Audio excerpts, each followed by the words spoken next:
नमस्कार दोस्तों, आप लोगों का आपके चैनल फैक्टम बिल्डिंग में बहुत बहुत स्वागत है। आज हम लोग जानेंगे कि भारत का सबसे अमीर राज्य झारखंड इतना गरीब क्यों है। 2022-23 के आंकड़ों के मुताबिक झारखंड प्रति व्यक्ति आय के मामले में 26वें स्थान पर है। यह सिर्फ यूपी, बिहार और मणिपुर से आगे है। जर्मनी के बाद सबसे ज़्यादा खनिज संसाधन झारखंड के जमीन के नीचे दबा है। भारत के कुल खनिज संसाधनों का 40% भाग अकेले झारखंड में पाया जाता है। तो देर न करते हुए जानते हैं कि झारखंड के पिछड़ने की पूरी कहानी क्या है, आसान शब्दों में। पहला कारण है freight equalization policy. This policy has affected the development of this area. यह नीति 1952 में आई और 1993 तक रही। उस वक्त झारखंड बिहार का भाग था। इस नीति में यह व्यवस्था कर दी गई कि कोयला, स्टील जैसे खनिज पदार्थ भारत के सभी राज्यों में एक समान कीमत पर उपलब्ध कराए जाएंगे। इसका मतलब यह हुआ कि इन खनिज पदार्थों के ट्रांसपोर्टेशन का सारा खर्च केंद्र सरकार उठाएगी। अगर ये खनिज पदार्थ झारखंड से दूसरे राज्यों में ले जाए जाएंगे तो उसका खर्चा केंद्र सरकार उठाएगी।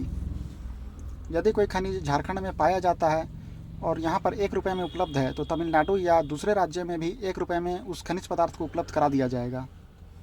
फ्रेट इक्वलाइजेशन पॉलिसी इस सोच के साथ लाई गई थी कि सभी राज्यों को विकास करने का बराबर अवसर मिले, चाहे वहाँ खनिज पदार्थ पाया जाता हो या नहीं। अगर कोई वस्तु एक राज्य में मैन्युफैक्चर किया जाता है तो वहाँ उसकी कीमत कम होती है, पर दूसरे राज्य में उसकी कीमत बढ़ जाती है। ट्रांसपोर्टेशन आदि के खर्चे जुड़ते चले जाते हैं, लेकिन खनिजों के मामलों में ऐसा नहीं था।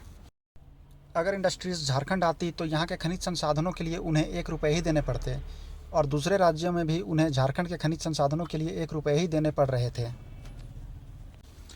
हुआ यह कि इंडस्ट्रियलिस्ट्स ने इंडस्ट्रीज़ को कोस्टल एरियाज़ में स्थापित करना शुरू किया, क्योंकि समुद्र के किनारे उन्हें इंपोर्ट फैसिलिटीज़ भी मिल रही थी और प्राकृतिक संसाधन तो उसी कीमत पर उन्हें उपलब्ध करा ही दिए जा रहे थे। झारखंड उस वक्त बिहार का भाग था। यह एक लैंडलॉक्ड राज्य है, मतलब यह चारों ओर से राज्य से घिरा है।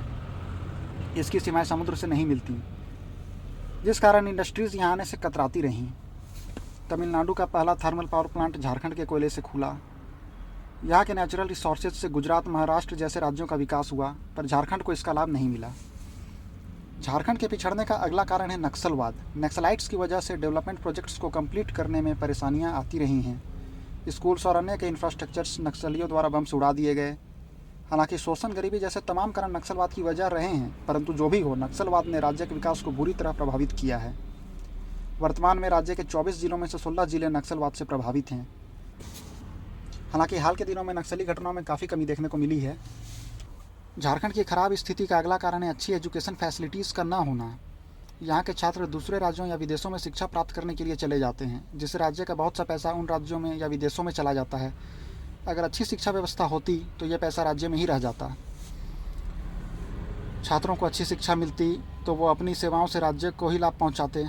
जेपीएससी, जेएससीसी जैसी परीक्षाएँ समय पर नहीं होती हैं, पेपर लीक की खबरें भी आती रहती हैं। इन घटनाओं के कारण झारखंड के मेधावी छात्र दूसरे राज्यों की नौकरियों या केंद्र सरकार की नौकरियों की ओर रुख करते हैं। उन मेधावी छात्रों की सेवाओं से झारखंड राज्य वंचित रह जाता है। झारखंड की इस हालत का एक बहुत महत्वपूर्ण कारण है अस्थिर सरकार, जो कि इस देश में इस वक्त चर्चा का विषय भी बना हुआ है।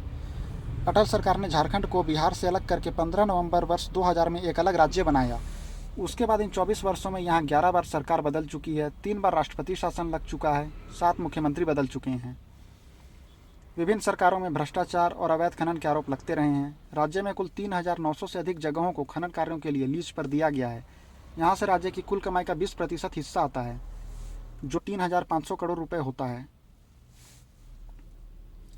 नेचुरल रिसोर्सेज का लाभ तो झारखंड को नहीं मिला, परंतु इन संसाधनों के कारण गंदी हवा और गंदा पानी जरूर मिला। झारखंड के पीछे रहने का एक बड़ा कारण है कृषि का पिछड़ा होना। यहाँ 75% जनसंख्या कृषि पर निर्भर है, परंतु कृषि क्षेत्रों में मॉडर्न इक्विपमेंट्स और मॉडर्न टेक्नोलॉजी की कमी है। ये थे झारखंड की इस हालत के पीछे के मुख्य कारण। हमने ये वीडियो काफ़ी मेहनत से बनाया है। अगर वीडियो अच्छा लगा हो तो लाइक करें, चैनल सब्सक्राइब करें, कमेंट में ज़रूर बताएं कि इस राज्य के विकास के लिए क्या किया जा सकता है। धन्यवाद।